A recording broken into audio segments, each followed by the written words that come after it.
Қайырлы түн баршаңызға. Қазір менде сағат түнгі 10.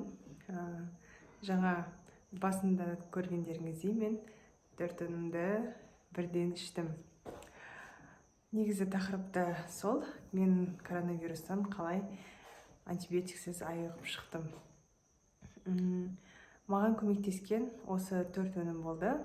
Спрей прополис, химохим, омега және витамин С.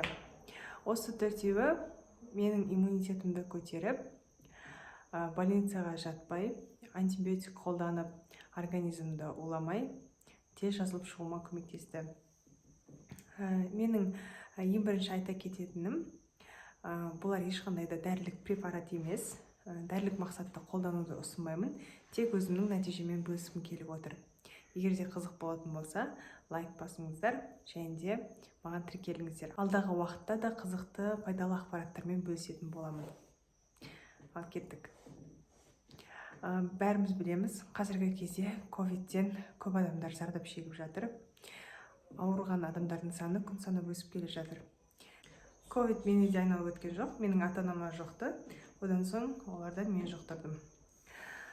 Мен қалай емді бастадым. Таңертең міндетті түрде 2 стек химохимді ішіп бастадым. Химохим бізде қанның құрамын тазартып, қанды сұйылтады және де жүрек қан тамыр жұмыстарының жұмысын жақсартады.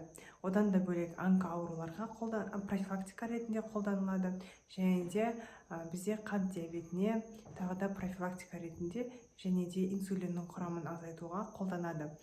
Химохим негізінде емдік дәрі болып саналмайды. Химохимді профилактика ретінде ұсынамыз. Және де бір адамға ковид кезінде 100% көмектессе, кейбір адамдарға 100% көмектеспеуі мүмкін. Сондықтан да алдын ала мен ескертіп айтып жатырмын. Омега-3 қанның бейтарап ортасын жақсартады және де қан айналымды дұрыстайды.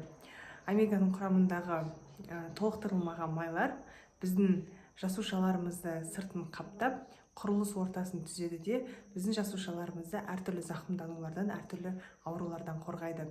Омега-3 те антиоксидант, химохим де антиоксидант болғандықтан вирустардан организмді қорғап, иммунитетті жақсы көтереді.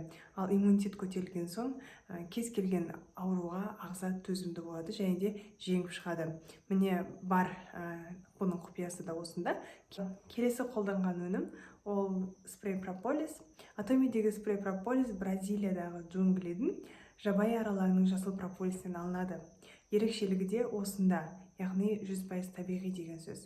Сондай-ақ спрей прополисті тек қана тамаққа емес, мұрынға да себуге болады.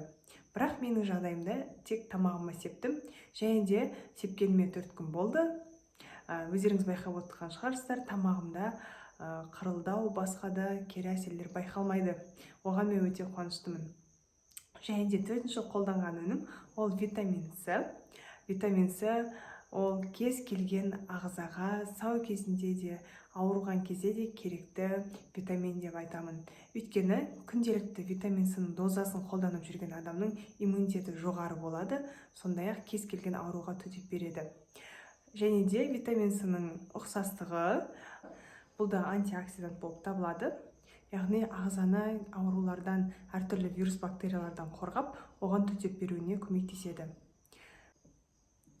Витамин С, омега және де химохим үшеуінің ұқсастығы, олар мықты антиоксидант, яғни ағзаны кез келген вирус бактериялардан қорғап, иммунитетті көтеруге көмектеседі, ал иммунитет көтерілген соң кез келген ауруға төтеп бергіш болады. Сондықтан да барлықтарыңызға үнемі витаминдерді және де БАД өнімдерін қолданып жүруді кеңес беремін.